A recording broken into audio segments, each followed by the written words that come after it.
أعوذ بالله السميع العليم من الشيطان اللعين الرجيم. بسم الله الرحمن الرحيم.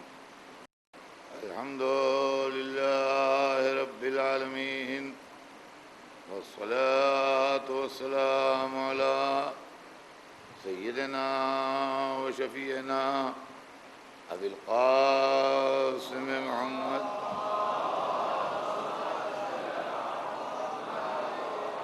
وآله الطيبين الطاهرين المعصومين، ولعنة الله على أعدائهم أجمعين من يومنا هذا إلى يوم الدين. أما بعد، فقد قال الله سبحانه تبارك وتعالى في كتابه المبين، وهو أصدق الصادقين. تبارك الذي بيده الملك وهو على كل شيء قدير، الذي خلق الموت والحياة ليبلوكم أيكم أحسن عملا. صلاة سيدنا محمد.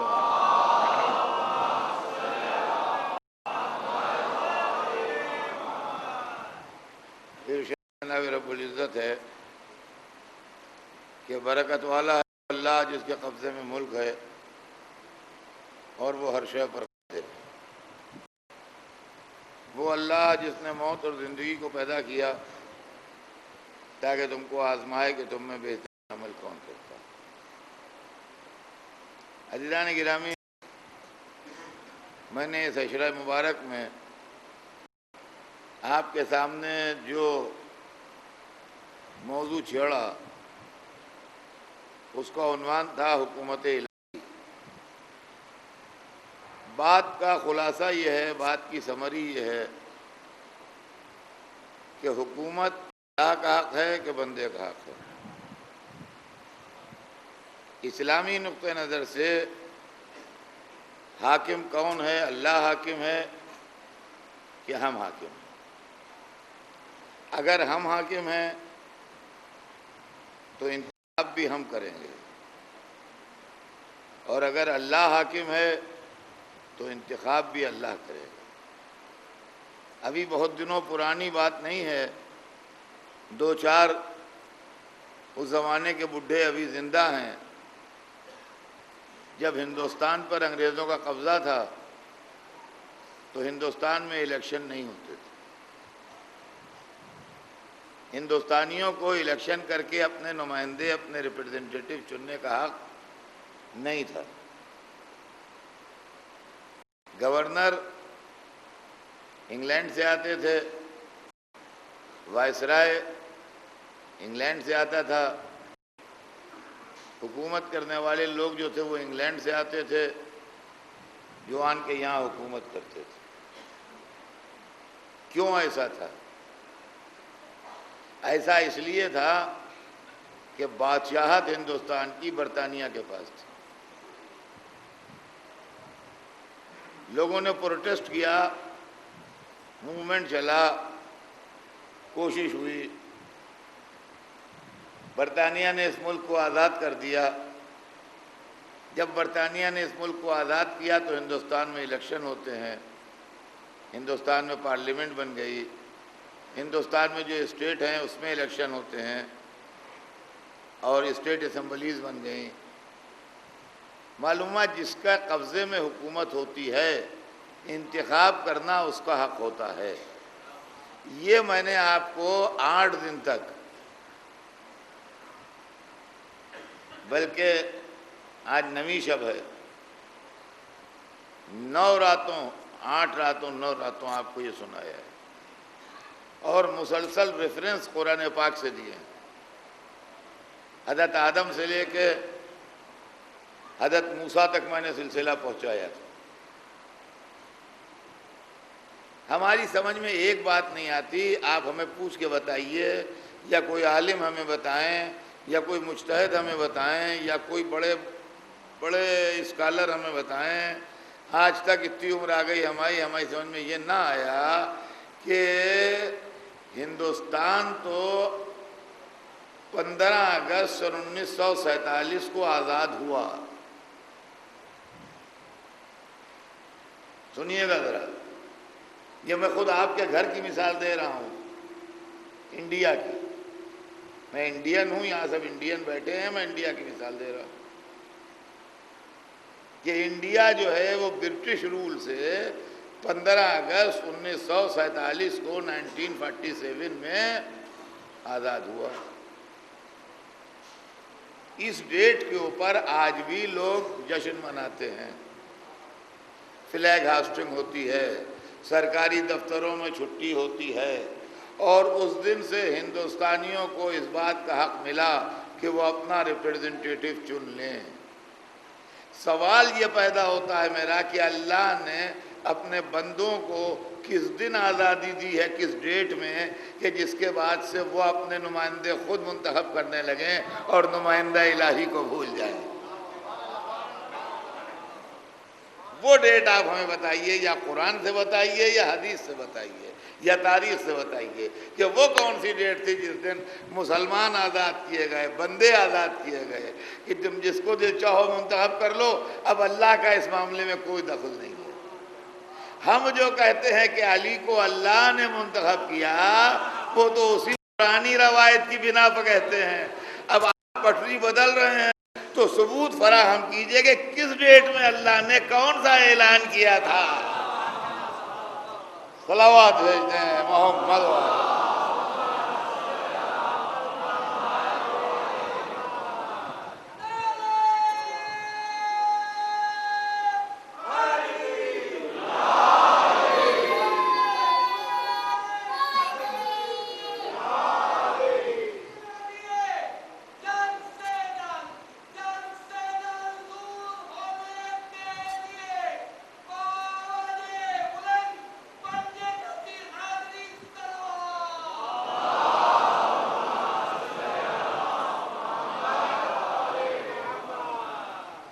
جناب موسیٰ کا زمانہ تمام ہوا اور لوگ ان کے ماننے والے پھر گمراہی میں مبتلا ہو گئے، تو اللہ نے ایک نبی کو اور بھیجا اسی خاندان میں، وہ جناب عیسیٰ تھے. وہ بھی بنی اسرائیل میں تھے اور اسی سلسلے کے تھے، اولو العزم، صاحب کتاب، صاحب شریعت. عزیزان گرامی، اب میری تقریر آج اور کل ہے، اور کل تو مصائب ہی ہوں گے، لہذا مجھے 2-4 چھوٹی چھوٹی باتیں آج کان میں ڈال دینا. ایک تو یہ، قرآن مجید نے، آپ قرآن اگر اسٹڈی کریں گے تو آپ کو اندازہ ہوگا، قرآن مجید نے کسی کو کوئی سزا نہیں سنائی ہے جب تک اس پر چارج شیٹ نہیں لگائی ہے. یہ میں پوری اسٹڈی کر کے سنا رہا ہوں آپ کو، ایسے نہیں پڑھ کے سنا رہا ہوں. قرآن شریف نے اس وقت تک کسی کو سزا نہیں سنائی ہے اس وقت تک اس پر چارج شیٹ نہیں لگائی ہے. اور قرآن شریف نے کسی کی مروت نہیں کی.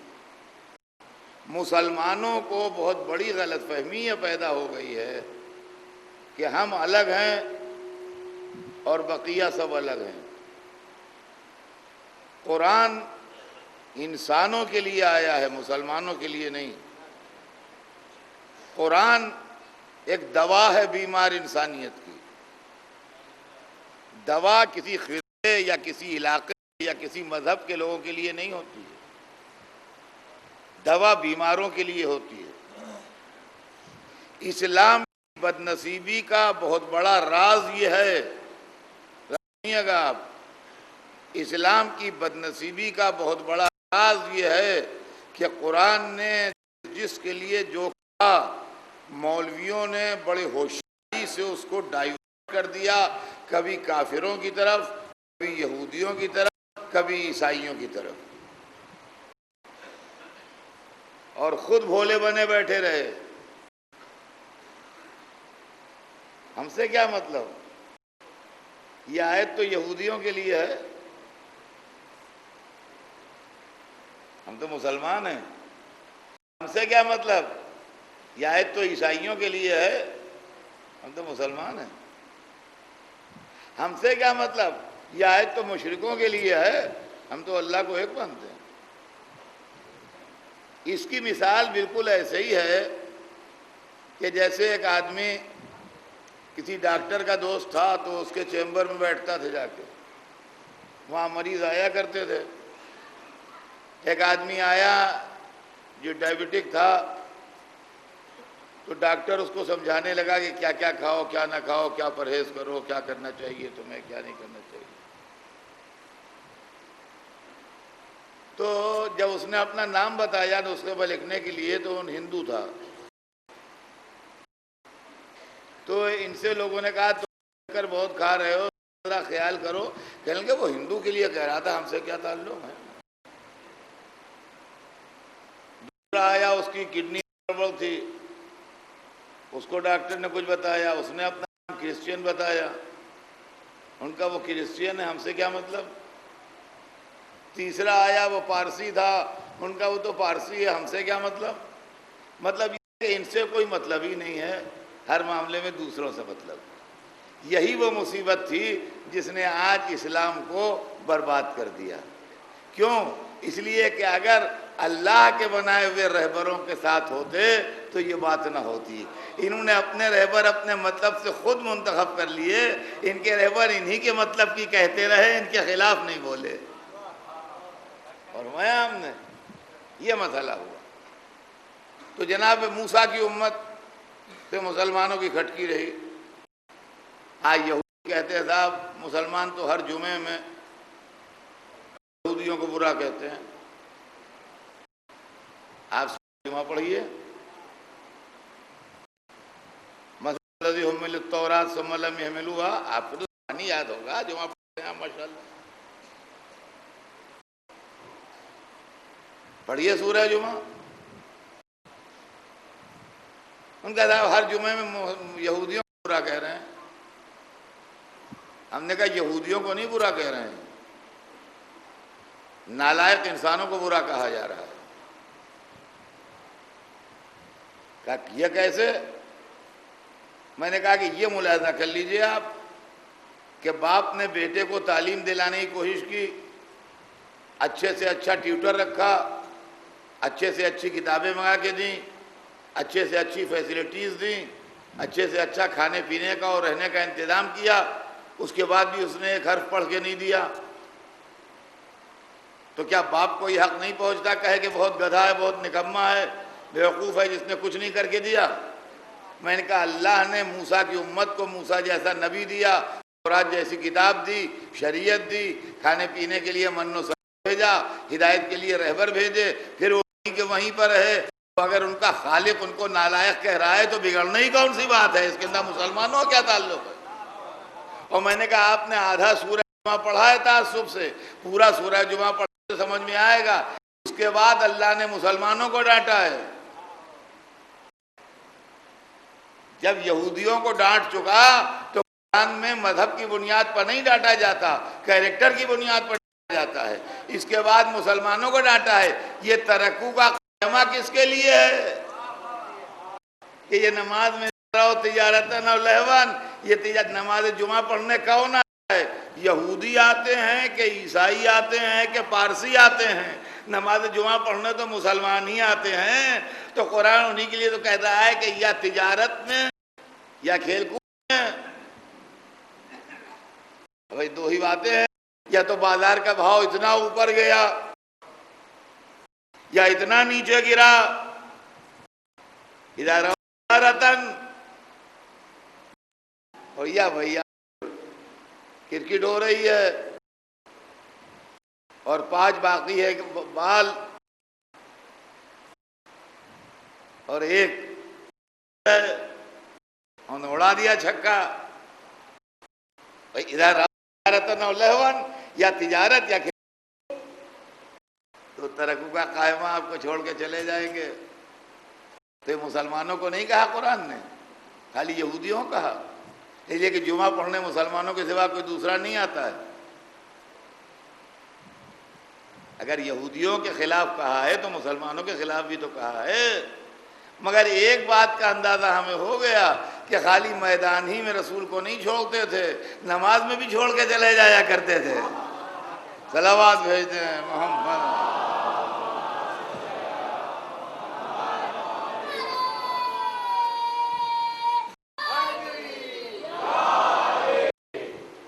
جناب موسیٰ کے بعد حضرت عیسیٰ کا دور آیا،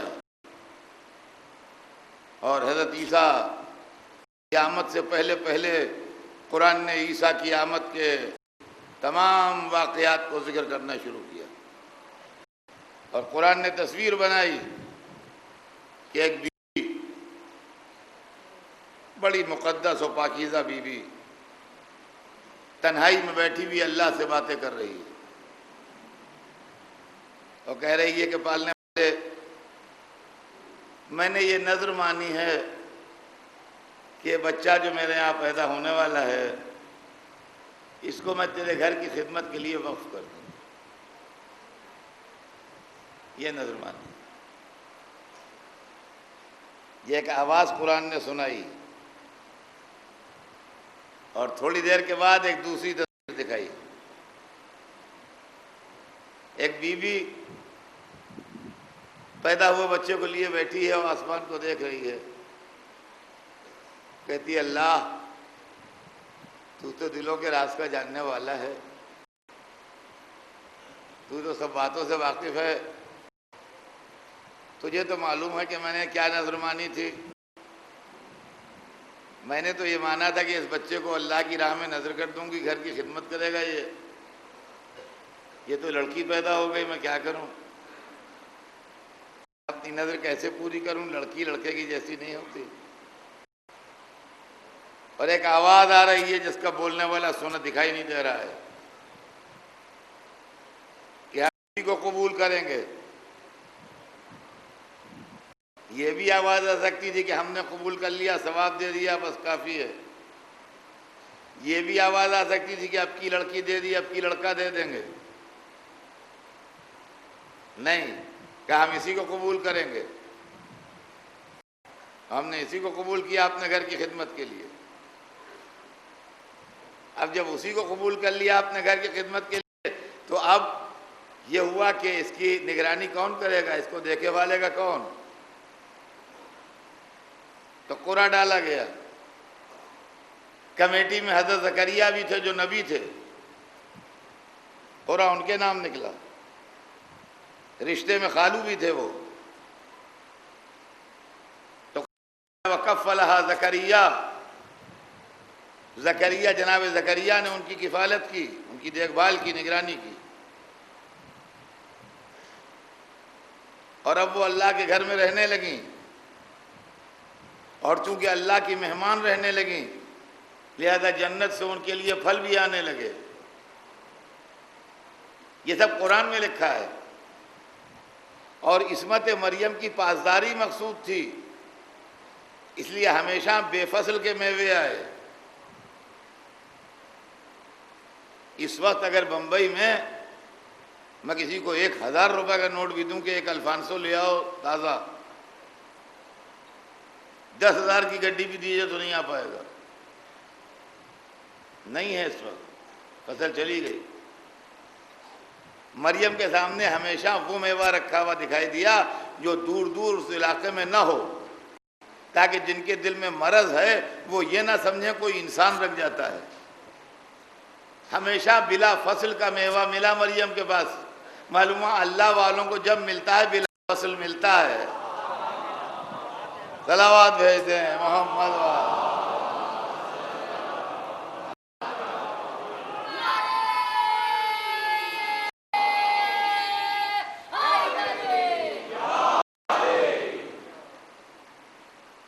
اور جناب زکریا پوچھتے تھے کہ مریم یہ کہاں سے آیا، ان کا جواب بھی قرآن میں ریکارڈ ہے کہ ان اللہ یرزق من یشاء بغیر حساب، اللہ جس چاہتا ہے بے حساب روزی۔ یہاں تک کہ وہ منزل آئی کہ مریم عمر کی اس منزل میں آئیں یہاں شادی بیاہ ہوتی ہے، چونکہ معصومہ تھیں لہذا غیر معصوم شادی ممکن نہیں تھی۔ اب یا تو معصوم کی شادی غیر معصوم سے نہ ہو اور اولاد نہ ہو، ساری زندگی ایسے ہی کٹ جائے، یا شادی ہو غیر معصوم سے ہو، اولاد وغیرہ ہو۔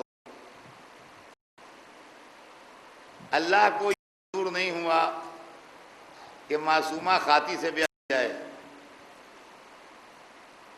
یہ بھی منظور نہ ہوا کہ نسل معصومہ نہ چلے، لہذا اللہ نے اپنی قدرت سے ان کو بغیر باپ کے بیٹا دیا۔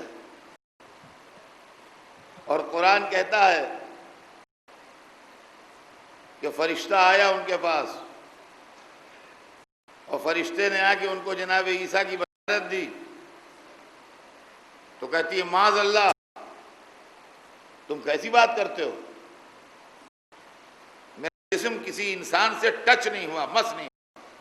قرآن میں لفظ لم یمسسنی بشرا، کسی بشر نے مس نہیں کیا، مس یہ مس ہو گیا آگے، کہا میرے جسم کو کسی انسان نے مس نہیں کیا، اولاد کیسی؟ کہا نہیں، اللہ کی قدرت سے بعید نہیں ہے، اب حیرت نہیں کیجئے۔ اور عزیزان گرامی یہ بھی سمجھ لیں اور کان میں بات کیا جائے کہ جناب عیسیٰ کی مدت حمل 9 مہینے نہیں تھی، عیسیٰ ماں کے پیٹ میں 9 مہینے نہیں رہے، چند منٹ ہے مدت حمل، چند منٹ ہے مدت حمل۔ اس بشارت کے چند منٹ کے بعد وقت ولادت آ گیا۔ آپ کہیں گے دلیل کیا؟ دلیل میرے پاس قرآن سے ہے۔ قرآن میں لفظ فاجعل مخاض، یہ عربی زبان ہے، عربی زبان لفظوں کے بدلہ کام حرفوں سے لیا جاتا ہے، الف سے لے کے یہ تک ان کے لفظ ہیں جو استعمال ہوتے ہیں مختلف معنوں میں۔ اس میں ایک فے بھی ہے، فے جو ہے کبھی کبھی فوریت کے معنی دیتا ہے، امیڈیٹلی، وداؤٹ ڈیلے، بغیر تاخیر کے، ابھی ابھی، سمجھے آپ؟ یہ عربی گرامر، جو لوگ عربی گرامر جانتے ہیں وہ جانتے ہیں، باقی سب نہیں جانتے۔ کا استعمال جو ہوتا ہے وہ عربی زبان میں فوری یہ بھی ہوتا ہے کہ اس کا یہ بھی ہے، یعنی امیڈیٹلی کے معنی پیدا کرتا ہے، وہ وداؤٹ ڈیلے کے معنی پیدا کرتا ہے، بے تاخیر کے معنی پیدا کرتا ہے۔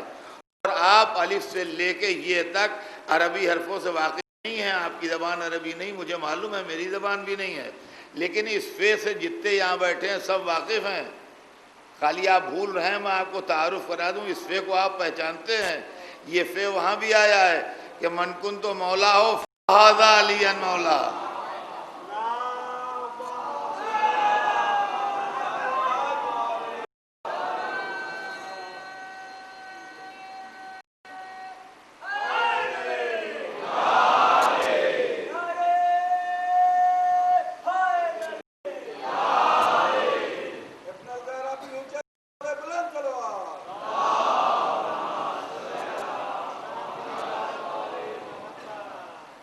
فہذا علی مولا، جس کا میں مولا بس فوراً، امیڈیٹلی، وداؤٹ ڈیلے، بلا فصل، بغیر تاخیر، یہ علی بھی اس کا ہے۔ تو فاجعل مخاض، قرآن کہتا ہے فوراً، بس بغیر تاخیر کے وقت ولادت آ گیا۔ اور جناب عیسیٰ پیدا ہوئے تو لوگوں نے کہا یہ کہاں سے آئے؟ تو اللہ نے تسلی دی، کہا مریم گھبراؤ نہیں، سورہ مریم میں سب آپ پڑھ لیجئے، کھاؤ پیو، آنکھیں ٹھنڈی کرو، درخت خرما ہلاؤ، اس خرمے گریں گے۔ اور جو کوئی تم سے پوچھنے آئے تم کہہ دو کہ اسی سے پوچھ لو بچے سے، میں نہیں بتاؤں کہ میں نے روزہ رکھا۔ اب ہمارے لوگ یہ سوال کرتے ہیں لڑکے کہ روزہ رکھا ہے تو بتائیں کیوں نہیں؟ یہ آپ کے پاس جو روزہ ہے یہ رسول اللہ کی شریعت کا ہے۔ حضرت مریم والا روزہ جو تھا وہ حضرت کی شریعت کا تھا۔ اس روزے میں بات چیت نہیں کی جاتی تھی، جیسے نماز ٹوٹ جاتی ہے پرائیویٹ بات چیت سے، ویسے روزہ بھی پرائیویٹ بات چیت سے ٹوٹ جاتا تھا۔ لہذا وہ لوگ یا ذکر خدا کرتے تھے یا چپ رہتے۔ اب سمجھے آپ جو قرآن مجید میں ہے کہ ان سے کہہ دو کہ میں نے روزہ رکھا ہے، تو روزے سے اور چپ رہنے سے کیا تعلق ہے؟ اس زمانے کے روزے میں جو رسول اللہ سے پہلے کا تھا چپ رہا جاتا تھا۔ آپ کی شریعت چونکہ شریعت سہلا ہے لہذا آپ کو پرمیشن دی گئی ہے کہ آپ روزے میں خوب باتیں کیجئے۔ ان لوگوں کو پرمیشن نہیں تھی روزے میں بات کرنے۔ نماز کی طرح روزہ بھی ٹوٹ جاتا تھا اگر پرسنل بات چیت کر لیں۔ تو قوم والے آئے تو انہوں نے اشارہ کر دیا، میں تو روزے سے ہوں،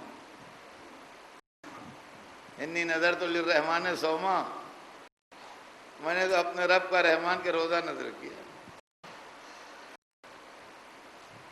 اب انہوں نے فَنُكَلِّمُ مَنْ كَانَ فِي الْمَهْدِ صَبِيًّا، ہم اس سے کیسے باتیں کریں جو گہوارے میں ہے؟ سبحان اللہ، دیکھیے یہ ہوتا ہے معصوم اور نبی، ماں کے کہتے ہی نہیں بول پڑے۔ جب ماں نے اشارہ کیا چپ کے لیٹے رہے، جب قوم والوں نے یہ کہہ دیا کہ یہ بولے گا نہیں تب بولے۔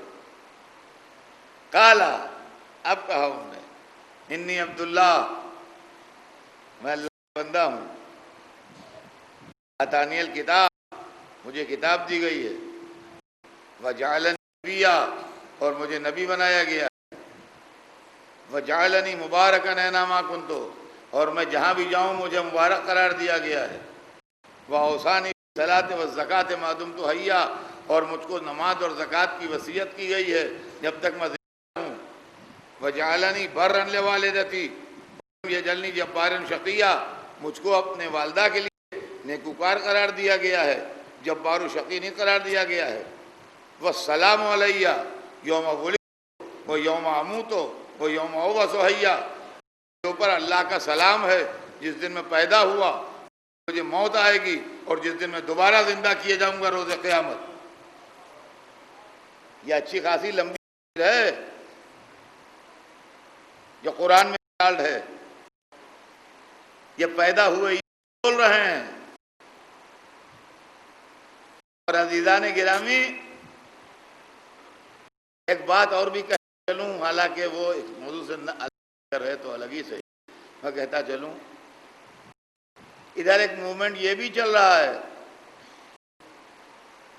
کہ میلاد النبی کی کیا امپورٹنس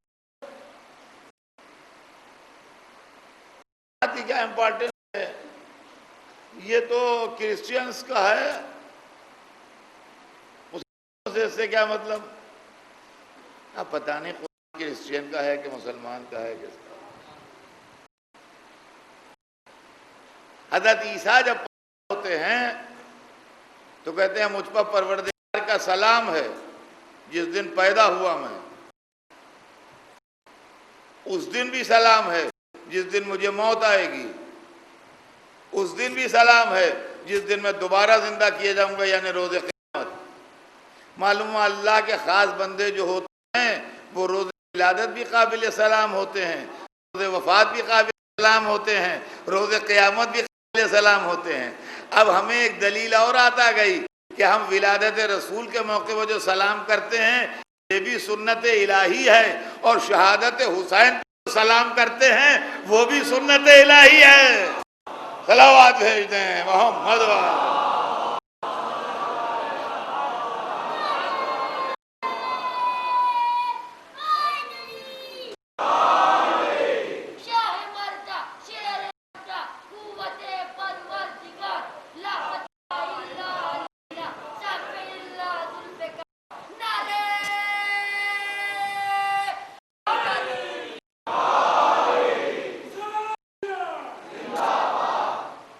حضرت عیسیٰ کی تبلیغ کی اور ایک منزل تک گئے، دنیا کو اللہ کا راستہ بتایا اور نیکیاں بتائیں، لیکن یہودیوں نے مالدار تھے اور دولت مند تھے اور صاحب اقتدار تھے، حضرت عیسیٰ کی مخالفت میں کوئی دقیقہ اٹھا نہیں رکھا، اور آخر میں ایک منزل وہ بھی آئی کہ جب عیسیٰ کے لیے سولی لیا۔ اور بات ہے وہ سولی دینے میں وہ کامیاب نہیں ہوئے، اور قرآن مجید صاف لفظوں میں اعلان کر رہا ہے کہ وما قتلوا وما صلبوا، نہ انہوں نے عیسیٰ کو قتل کیا اور نہ انہوں نے عیسیٰ کو سولی پہ چڑھایا، اللہ نے ان کو بلند کر لیا۔ مسلمانوں کے عقیدے کے حساب سے عیسیٰ آج بھی زندہ ہیں، اور اگر مسلمان یہ مان لے کہ عیسیٰ زندہ نہیں ہے تو مسلمان ہی نہیں ہے۔ لا الہ الا اللہ محمد رسول اللہ کہنے کے بعد بھی مسلمان نہیں ہے اگر عیسیٰ کو مردہ مان لے۔ تو آپ کو مسلمان ہونے کے ناطے عیسیٰ کو زندہ ماننا پڑے گا۔ سمجھ میں یہ نہیں آتا کہ یہودی کچھ کہیں یا عیسائی کچھ کہیں، ہمیں اس سے بحث نہیں، لیکن مسلمان بھائی جو ہم سے پوچھتے ہیں آپ کے امام کیسے زندہ ہیں، تو ہماری سمجھ نہیں آتا کہ یہ کس حساب سے پوچھتے ہیں۔ ان کو تو ایک ہی جواب ہے کہ آپ کے عیسیٰ کیسے زندہ ہیں، بس جو عیسیٰ کو زندہ رکھے ہوئے 2000 برس سے، وہی 1200 برس سے امام کو زندہ رکھے ہوئے ہے۔ اگر 2000 برس سے عیسیٰ زندہ ہے تو 12 برس کے امام اگر زندہ ہے تو حیرانی کس بات ہے؟ دوسرا جواب بھی سن لیجئے، صاحب امام آپ کے زندہ ہیں تو فائدہ کیا ہے؟ دنیا میں قتل ہو رہا ہے، غارت گری ہو رہی ہے، فساد ہو رہا ہے، بلبہ مچا ہوا ہے، ایک دوسرے کو کھائے جا رہا ہے، امام کی زندگی سے فائدہ کیا ہے؟ میں کہوں گا عیسیٰ سے پہلے جن کو زندہ، امام سے پہلے عیسیٰ جو زندہ ہیں ان کی قوم والے تو دنیا میں بڑا بلبہ کیے ہوئے ہیں، ان کو بھیجیے آپ کہ ان کو پیسیفائی کریں اور انصاف کروائیں ان سے، وہ زندہ ہے تو فائدہ کیا ہے؟ معلوم ہوا کہ کوئی دلیل نہیں ہے، خالی دشمنی ہے، اہل بیت کا کرشمہ ہے جو اعتراض ہو رہا ہے۔ اور عزیزان گرامی میں اکثر پڑھتا رہتا ہوں، کوئی نئی بات نہیں ہے کہ اس عالم میں بھی خدا کی قسم اہل بیت کی دشمنی نہیں جاتی۔ ہم سے پوچھنے لگے کہ وہ آپ کے امام ہیں، ان کا ہیں، ان کو بابری مسجد گر گئی وہ نہیں آئے،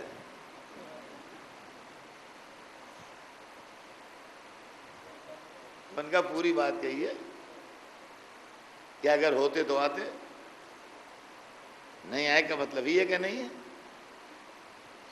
تو بھیا ہم سے غلطی ہوئی، ہم نے توبہ کی، بزرگوں کے بہکاوے آ گئے تھے، اب نہیں بہکیں گے۔ بات ٹھیک ہے، سمجھ میں آتی ہے کہ اگر بابری مسجد گری تھی تو اس پر آنا چاہیے تھا انہیں، وہ نہیں آئے، ہوتے تو آتے، لیکن ان کے اللہ کا گھر تھا، ان کا گھر تو تھا نہیں، جس کا گھر تھا وہ خود ہی نہیں آیا۔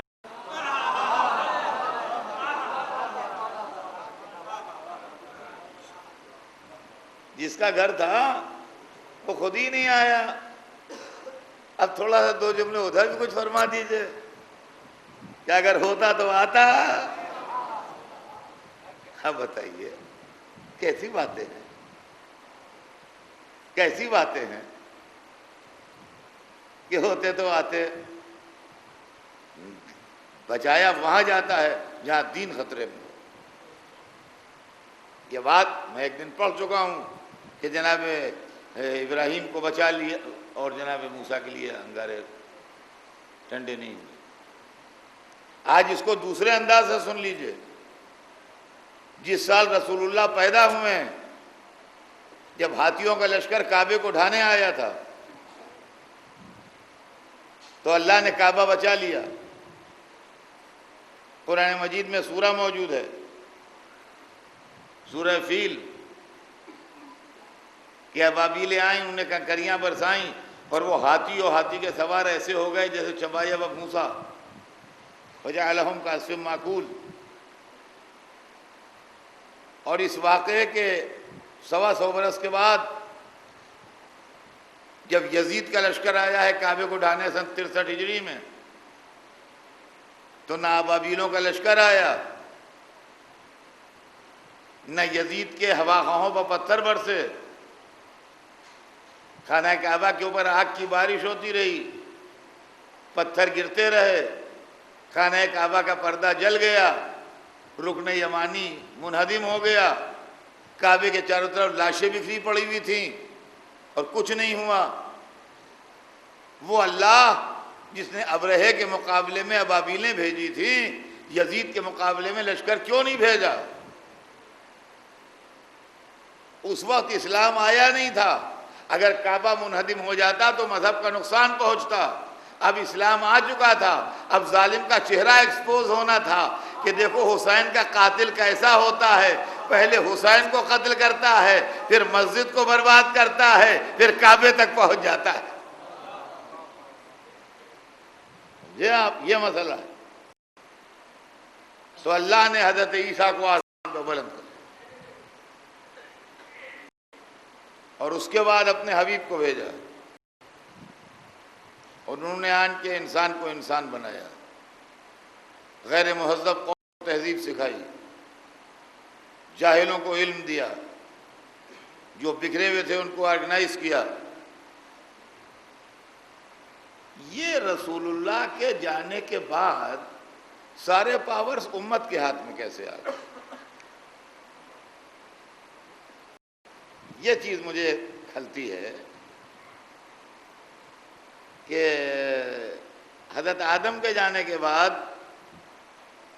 پاورز اللہ کے پاس رہے، اس نے نوح کو بھیجا، حضرت نوح کے جانے کے بعد پاور اللہ کے پاس رہا، اس نے ابراہیم کو بھیجا، حضرت ابراہیم کے جانے کے بعد پاور اللہ کے پاس رہا، اس نے موسیٰ کو بھیجا، موسیٰ کے جانے کے بعد پھر پاور اللہ کے پاس رہا، اس نے عیسیٰ کو بھیجا، عیسیٰ کے جانے کے بعد پھر پاور اللہ کے پاس رہا، اس نے سرکار دو عالم کو بھیجا۔ سرکار دو عالم کے اٹھتے ہی وہ کون سی آیت قرآن میں ہے جس میں اللہ نے فرمایا کہ اب ہم نے مسلمانوں پاورز تمہیں ڈیلیگیٹ کر دیے ہیں؟ دیکھیے صاحب، ہم نے جو تاریخ ہدایت پڑھی ہے، ہم نے جو تاریخ نبوت پڑھی ہے، ہم نے جو تاریخ اسلام پڑھی ہے، اس کا خلاصہ یہ ہے کہ ہر نبی کے بعد وصی نبی خدا چنتا ہے، اور ہر نبی کی آل کو اللہ منتخب کرتا ہے۔ تو رسول اللہ کے بعد بھی آل رسول کا بھی انتخاب خدا کرے گا، اور نائب رسول کا بھی انتخاب خدا کرے گا۔ سمجھے آپ؟ یہ مسئلہ ہے، اور اسی لیے ہمارے پاس جو عقیدہ ہے، دیکھیے وہ بالکل کلیئر کٹ ہے اور صاف ہے کہ اللہ نے رسول کو حکم بھیجا، اور رسول نے اللہ کے حکم کی اطاعت کرتے ہوئے میدان غدیر میں اعلان ولایت حضرت علی کر دیا۔ یہ واقعہ غدیر جو اسلام کی تاریخ کا ناقابل انکار واقعہ ہے، اور جس سے کسی میں ہمت نہیں ہے کہ انکار کر سکے، جس میں رسول نے ہزاروں کے مجمع میں مولا علی کی ولایت کا اعلان کیا۔ اب آدمی لفظ ولایت کی انٹرپریشن کرتا رہے، وہ اس کا فعل ہے، لیکن اس سے کوئی انکار نہیں کرتا کہ چلتے ہوئے قافلوں کو روکا گیا تھا، اور مولا علی کی ولایت کا اعلان کیا گیا تھا۔ آج بہت سے ہمارے دوست یہ کہتے ہیں کہ اصل میں آپ کو غلط فہمی ہے کہ رسول نے اپنی نیابت کا اور خلافت کا اعلان کیا تھا، وہ کچھ لوگ یمن کے حضرت علی سے خفا ہو گئے تھے، تو رسول نہیں چاہتے تھے کوئی حضرت علی سے خفا ہو، لہذا انہوں نے اس لیے اعلان کیا تھا کہ وہ لوگ حضرت علی سے راضی ہو جائیں۔ اگر یہی بات صحیح ہے اور ہماری بات غلط ہے تو اس کا مطلب یہ ہے کہ رسول دشمنی علی پسند نہیں کرتے ہیں۔ اب جہاں جہاں دشمنی علی ملے دامن بچا لیجئے، غور طلب بات ہے کہ نہیں ہے؟ لیکن وہاں اعلان ہوا، اور یہ سمجھ لیجئے آپ کہ یہ آپ کے عقیدہ کا بنیادی جز، یہ نہیں ہے تو کچھ نہیں ہے۔ اس لیے کہ اگر غدیر نہیں ہے تو نہ کوئی چیز حق علی ہے، نہ کوئی چیز حق فاطمہ ہے، نہ کوئی چیز حق حسین ہے، نہ کوئی شے حق حسن ہے۔ اس لیے کہ اگر اللہ نے ان کو منتخب نہیں کیا ہے، پبلک کو اختیار ہے جو چاہے کرے۔ لہذا ہم نے سیف سائڈ یہی سمجھی، اور اسی کا مشورہ ہم اپنے بچوں کو دیتے ہیں۔ ہر بزرگ کا فرض ہے کہ وہ اولاد کو اپنے خطرے سے بچائے۔ ایک مسلمان کا فرض کیا ہے؟ اللہ کی مانے، ٹھیک ہے، رسول کی مانے۔ کیا مسلمان پر یہ بھی فرض ہے کہ مسلمانوں کی مانے؟ قرآن میں لکھا ہے مجھے ماننا چاہیے، ٹھیک ہے۔ حدیث رسول میں ہے کہ ایسا کرو، مجھے ماننا چاہیے، ٹھیک ہے۔ یہ مسجد میں جو اتنے لوگ بیٹھے ہوئے ہیں یہ کہتے ہیں ایسا کرو، تو کیا واجب ہے میرے اوپر کہ میں مانوں اس کو؟ یہ کون ہوتے ہیں مجھے حکم دینے والے؟ میں آزاد پیدا ہوا ہوں، جو مجھے سمجھ میں آتا ہے کرتا ہوں۔ زیادہ سے زیادہ آپ مجھ سے ناراض ہو جائیں گے کہ میری نہیں مان رہے ہیں۔ خدا مجھ سے قیامت کے دن نہیں پوچھے گا، اس لیے کہ اگر خدا نے پوچھا کہ وہ اس دن خواجہ مسجد میں لوگ تم سے کہہ رہے ہیں تم نے کیوں نہیں مانی، تو میں کہوں گا معبود قرآن میں ایک آیت بھیج دیتا کہ جو ہم کہیں وہ مانو، جو ہمارا رسول کہے وہ مانو، جو بہت سے مسلمان مل کے کہیں وہ مانو۔ تو نے ایسا کوئی آرڈر بھیجا نہیں، اس لیے ہم نے مانا نہیں۔ اب سوچئے کہ سیف سائٹ کیا ہے؟ ہم جو کہتے ہیں کہ علی کو اللہ نے بنوایا اور رسول نے حکم خدا سے بنایا، تو اگر ہم صحیح کہتے ہیں تو جس نے علی کو نہیں مانا اس نے خدا اور رسول کی مخالفت کی، اور اگر آپ صحیح کہتے ہیں تو جس نے نہیں مانا اس نے مسلمانوں کی مخالفت کی۔ خدا رسول سے مطلب کیا ہے؟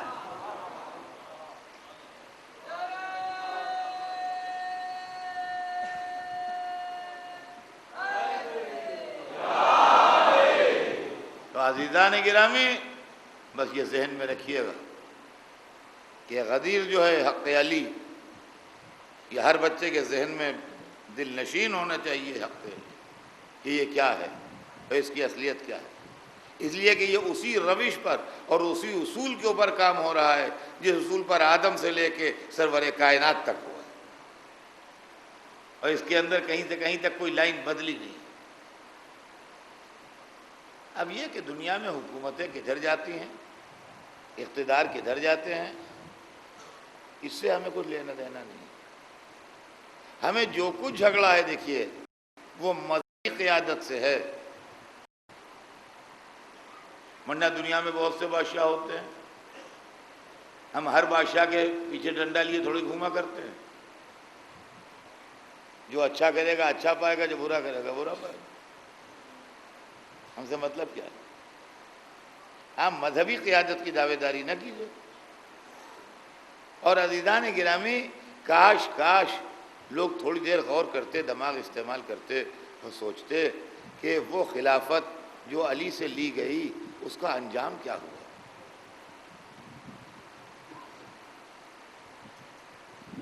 آپ سوچئے جو چیز آپ نے مولا علی سے لی اس کا انجام کیا ہوا؟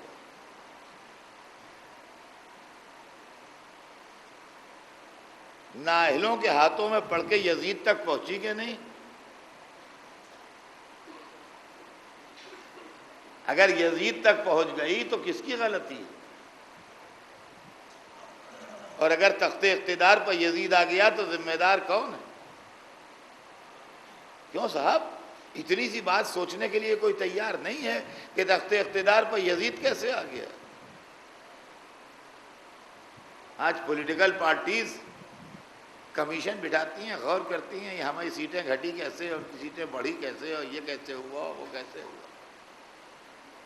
ہم کہتے ہیں آج تک مسلمانوں نے کوئی کمیشن نہ بٹھایا کہ تخت اقتدار اسلامی بنی امیہ کیسے آ گئے، کیسے ایسے حالات پیدا ہو گئے کہ رسول کا نماسہ اس قابل ہو گیا کہ شہید کر دیا جائے اور یزید اس قابل ہو گیا کہ امیر المومنین و خلیفۃ المسلمین کہلائے۔ یہ کیسے ہو گیا؟ اور یہ آج نہیں ہوا۔ جو لوگ کہیں مسلمان خراب ہو گئے ہیں، مسلمان بگڑ گئے ہیں، اب مسلمانوں میں وہ بات نہیں رہی ہے، اب مسلمانوں میں وہ دین نہیں رہا ہے، وہ دینداری نہیں رہی ہے، رسول کے 50 برس کے اندر ہوا تو کیسے ہوا؟ وہ لوگ کون تھے، کون جن کے بیچ میں حسین گھرے ہوئے تھے؟ شہر کے شہر، علاقے کے علاقے، صوبے کے صوبے۔ ارے آپ کبھی سوچئے تو صحیح، سوائے اس کے کہ آدمی منہ چھپا لے اپنا کہ ہم سوچتے ہی نہیں، تو یہ کوئی بات نہیں ہے کہ ہم کان بند کر کے بیٹھ جائیں کہ ہم کو سنتے ہی نہیں۔ یہ مسئلے کا حل نہیں ہے۔ مسئلے کا حل یہ ہے کہ آپ مسئلے کی انالیسس کیجئے کہ کیا وجہ تھی جو اسلام دلوں پر اتنا اثر نہ کر پایا کہ پیاسے کو پانی پلا دیں۔ انسانیت آج سبیلیں رکھی جاتی ہیں، پانی پلایا جاتا ہے، لوگ سبیلوں کا انتظام راستوں میں کرتے ہیں۔ وہ علاقے جہاں کہ وہ پانی کی کمی ہے، میں نے ان علاقوں میں سفر کیے ہیں، اسکولی بچے اسٹیشنوں پر پانی پلاتے ہیں۔ اب راجستھان کے ان علاقوں میں سفر کیجئے جہاں پانی کی کمی ہے، اسکول اپنے والنٹیئرز بھیجتا ہے بچوں کو پانی لے کے، جب ٹرینیں رکتی ہیں اسٹیشن کے اوپر تو اسکولی بچے یونیفارم میں آتے ہیں پانی پلانے۔ اس کا محرم سے تعلق نہیں ہے، انسانیت کی بنیاد پر۔ میں نے بائی روڈ بھی سفر کیے ہیں بہت، ان علاقوں میں جہاں پانی کم ہے، تو لوگ درختوں میں تو کنڈے باندھ دیتے ہیں، اور ایسے آرگنائزیشنز ہیں جو اس کے اندر اپنے آدمیوں کو بھیج کے پانی بھرواتے ہیں، اور اس کا مقصد یہ ہوتا ہے کہ جانور جو ہیں پیاسے نہ مر جائیں۔ جو اڑنے والے پرندے ہیں وہ بیٹھ کے وہاں پانی پیتے ہیں، یا کوئی بھولا بھٹکا مسافری ہو تو اس میں سے پانی نکال کے اپنی جان بچا سکتا ہے، پی سکتا ہے۔ عزیزان گرامی، دنیا میں آج ہوتا ہے یہ، آپ کو بمبئی میں نہیں رہ کے اندازہ ہوگا، آپ جائیے دنیا کے ان علاقوں میں جہاں پانی کی کمی ہے، شارٹیج ہے، وہاں یہ سب ہوتا ہے۔ معلوم ہے کہ انسان کی پہچان ہے کہ وہ انسان کی مدد کرے۔ کربلا میں کتنے سنگ دل تھے جو نبی کے نواسے کو 3 دن پیاسا رکھ رہے تھے جبکہ دریا بہہ رہا تھا۔ یہ اسلام تھا، یہ اسلام تھا، یہ انسان بنے تھے۔ عرب کی مہمان نوازی تو دور جہالت میں مشہور تھی، عرب کی مہمان نوازی تو دور جہالت میں مشہور تھی۔ پری اسلامک ٹائم میں کہا جاتا تھا بڑے مہمان نواز ہوتے ہیں، اور مہمان آتا ہے تو اس کی بہت خاطر مدارات کرتے ہیں، آنکھیں بچھاتے ہیں۔ یہ مہمان نوازی کہاں چلی گئی تھی حسین کے معاملے میں کہ جو 6 مہینے کا بچہ 3 دن کا پیاسا شہید ہو گیا۔ عزیزان گرامی، یہ محرم ہمارے دماغوں کو آن کے جھنجھوڑتا ہے، یہ ہمیں سوچنے پر مجبور کرتا ہے کہ ہم سوچیں کہ وہ کون لوگ تھے اور وہ کیا چاہتے تھے اور ان کا کیا تھا۔ حسین بھرا گھر لائے تھے ساتھ۔ وہ لوگ حکومت کی لالچ میں محمد رسول اللہ کہتے تھے، ان کے دل میں عظمت رسول خدا نہیں تھی۔ اگر ان کے دل میں ذرا سی بھی رسول کی عزت ہوتی تو کبھی علی اکبر کا ہاتھ نہ اٹھاتے۔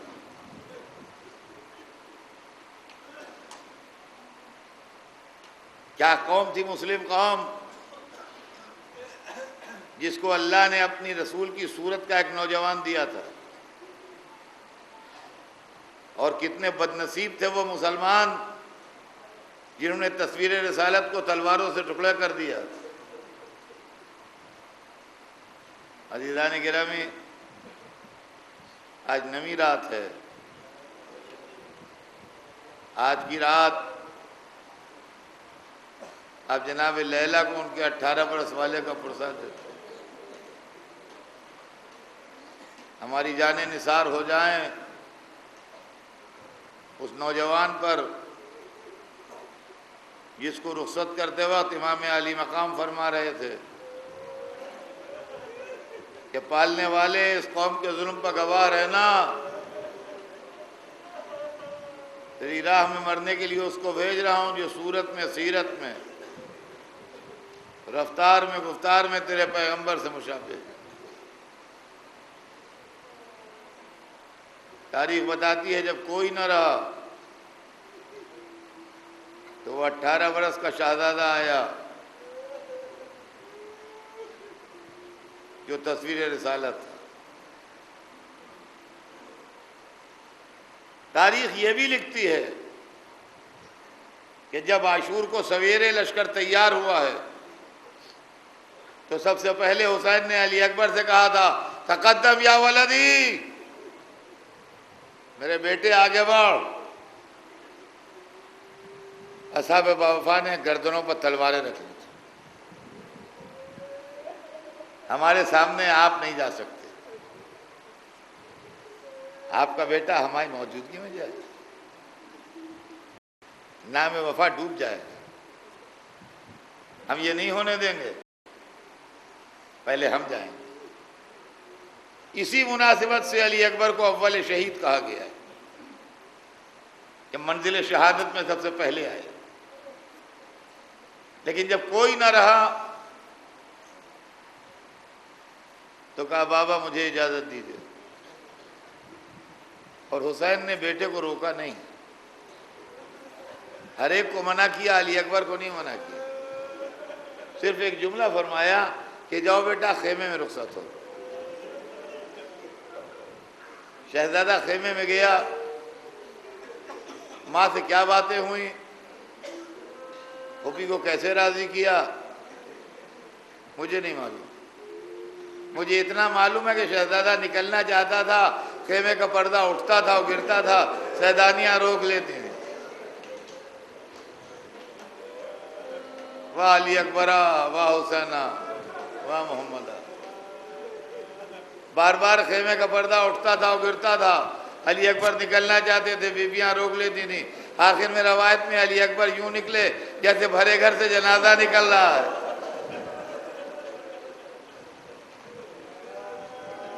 باپ کے سامنے آئے، باپ نے سر پر خود رکھا، کمر میں پٹکا باندھا، جاؤ میرے لال جاؤ، راہ خدا میں جہاد کرو۔ علی اکبر مقتل میں چلے گئے، حسین خیمے کے دروازے پر بیٹے کی لڑائی دیکھنے لگے۔ جناب لیلہ در خیمہ پہ آ گئیں، امام کا چہرہ دیکھنے لگیں۔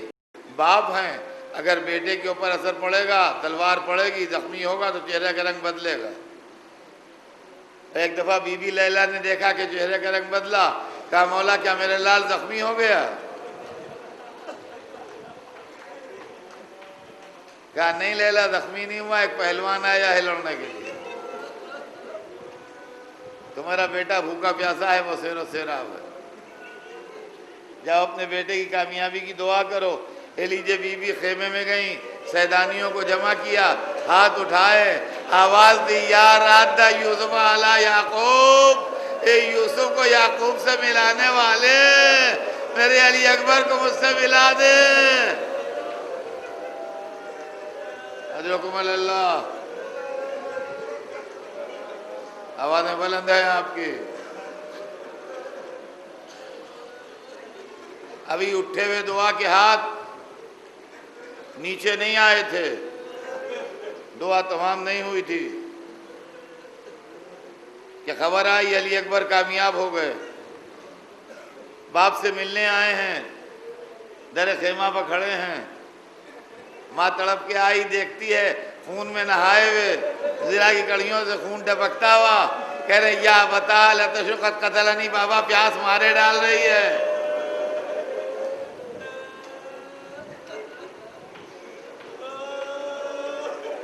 پیاس مارے ڈال رہی ہے بابا۔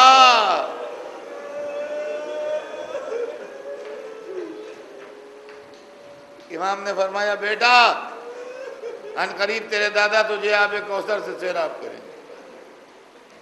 علی اکبر پھر پلٹ گئے۔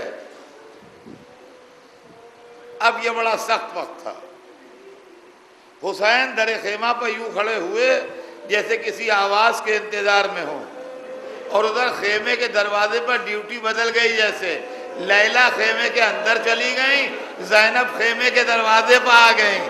اے لیجئے ذرا دیر میں ایک آواز آئی، یا بتا علیکہ منی السلام، اے بابا میرا سلام لیجئے۔ حسین کمر پکڑے چلے، یا علی یا علی یا علی، علی اکبر کے سرانے پہنچے۔ علی اکبر نے باپ کو دیکھا، کہا بابا میرے دادا آ گئے، ہاتھ میں جام کوثر لیے ہیں۔ زینب خیمے سے نکلی، حسین نے سینے سے برچھی کھینچی، واہ محمد